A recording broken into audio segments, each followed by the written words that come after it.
I've been asked what my top 10 Christmas records are.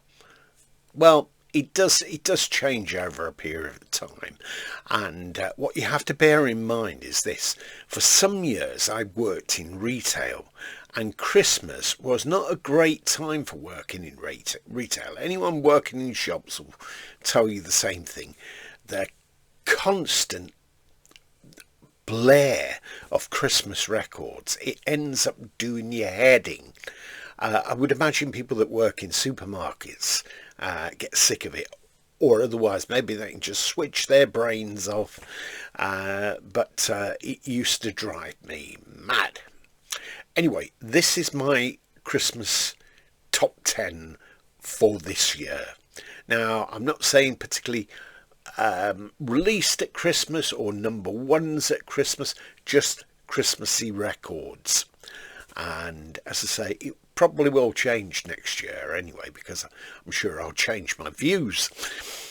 Anyway, here we go. And a shocker for some of you out there, no doubt, when I tell you what number 10 is on my Christmas top 10 list.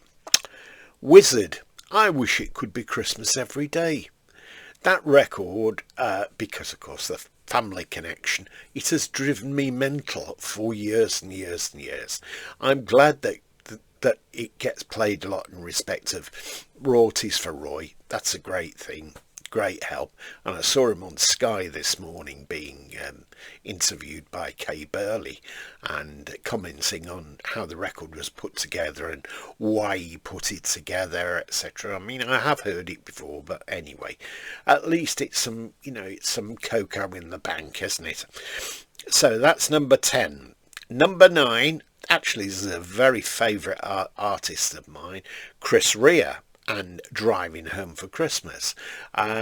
I've seen him many times explain this, that he was in a position where he was living down in London, working down in London.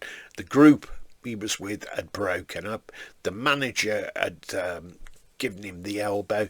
So his girlfriend, who's now his wife, came down to London to pick him up and the guitars and take him back to Middlesbrough or wherever.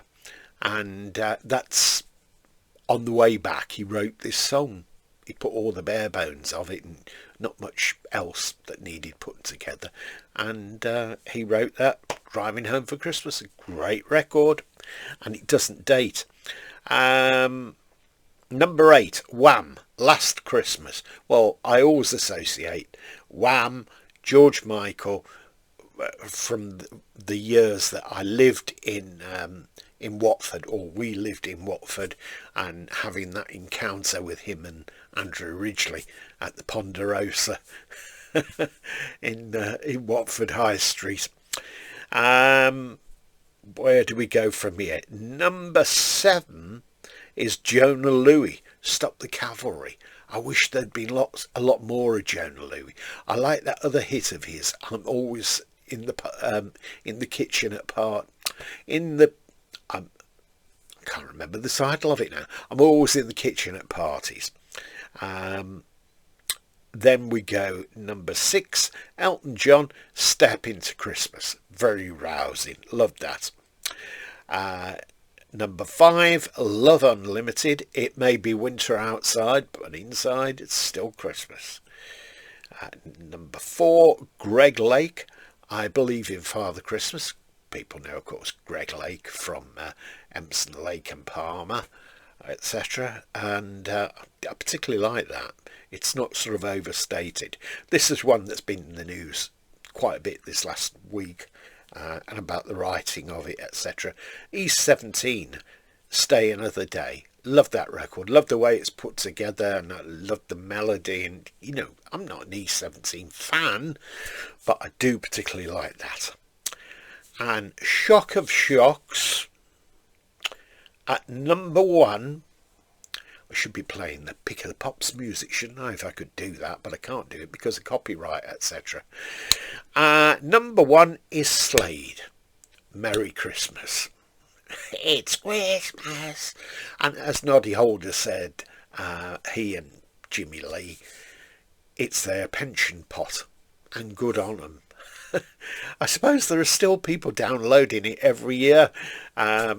Maybe they've mislaid their physical copy or whichever, but it comes around every year. It's very rare that it's not in the charts anyway.